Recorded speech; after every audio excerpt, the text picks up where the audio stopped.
there are a couple of questions in, one very specifically to you, Sane, so we'll just start off with that one. A question from Klaus from the Blue Shield board. Do you have any cooperation with ICCROM? Yes, we do actually. We were close partners in the development of the training first aid to cultural heritage in times of crisis that we set up. That was together with the Smithsonian Institution and ICCROM. And we also actively work together to see if we can support local actors in training on the ground or in times of a crisis situation. So active connections and linking up. Good, great, thank you. So just, well, another one has come in from Leila Salih from Iraq.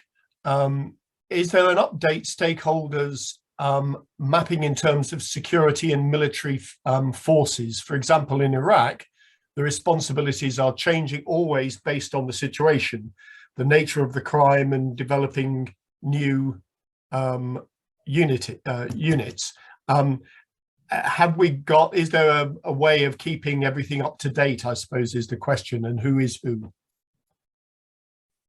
And that could be for Sane, for Tess, or anybody. Unfortunately, Luigi has had to leave us, but we can come back to him if there is any need for any other questions. So ladies, any response to that? Yes, do you know? I actually don't know of a common mapping actually that there is, and that might be a very good idea. Peter, Yep. do you know? Certainly much needed, but not familiar with it. No. Yeah, no, absolutely. I mean, I was going to say it would be really nice to hear from one of you that there was something going on, but actually, Leila, that's a key question, and it's been reflected in some of the comments and some of the presentations, not least from Giuseppe about stability policing. Yes, you know, there is a definite incentive, there's a need, but here is a new entity, stability policing, coming in.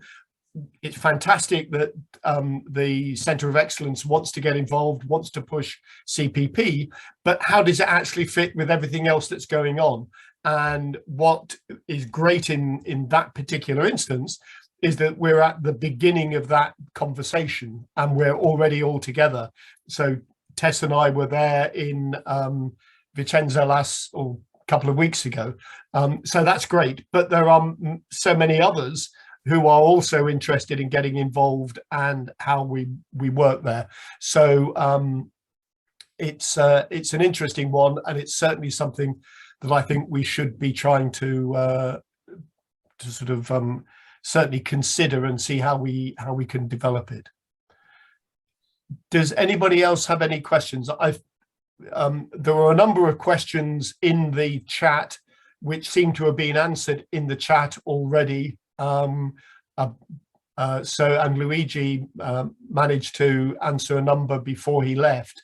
So the chat will be available somehow via Emma in the mystical way of understanding technology that she has, which defeats me entirely. But we can at least make sure that those answers are made available, or questions and answers are made available to everybody.